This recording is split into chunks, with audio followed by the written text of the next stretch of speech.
నకిలీ మందు కొత్త నత్తన రేడియోలో 3 నకిలీలు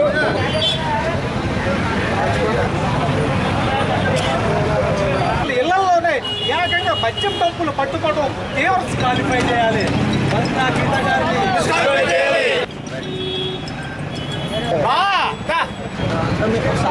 ఎస్ఆర్సిపి అభ్యర్థి వంగా గీత గారు lady don, mafia don, liquor don. ఆవిడ మందు నిన్న ₹1 కోటి మందు సీజ్ చేశారు. నేను 20 రోజుల క్రితం రాత్రి 11ంటికి నేను అనౌన్స్ చేశాను. డీమో వెహికల్ వచ్చింది, ఈ వెహికల్ని అడ్డుపెట్టి అధికారులను దృష్టి మళ్లించి మందు వచ్చింది, డబ్బు కట్టలు వచ్చాయని కూడా నేను తెలియజేశాను. అదే నిజమైంది. ₹6-7 కోట్ల విలువైన మందు పిఠాపురంలో ఉంది. మీరు తీసింది ఇంత మాత్రమే.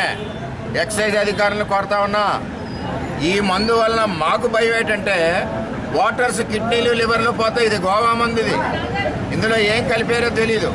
అంటే ఓటు వేయకుండా వెళ్ళకుండా ఇంట్లో పడిపోవాలి, పవన్ కళ్యాణ్ ఓటు వేయకూడదు, ఓడించాలని ఒక కుట్ర.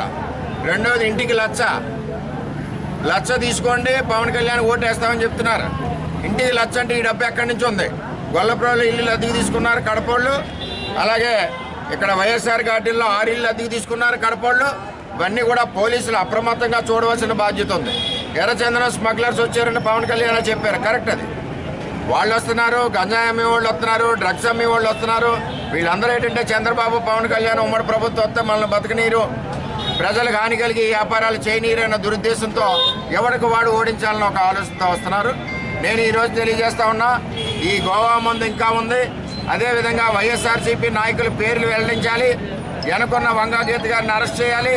ఇదే కాకుండా మరి ఈ డబ్బును కూడా ఎక్కడైతే దాచారో పట్టుకోవాలని చెప్పి కూడా నేను తెలియజేస్తూ, రెండవది ఏదైతే పవన్ కళ్యాణ్ ఓడించాలనే కుట్ర జరుగుతూ ఉందో, పవన్ కళ్యాణ్ గారిని ఓడించడం ఎవరి తరం కాదు.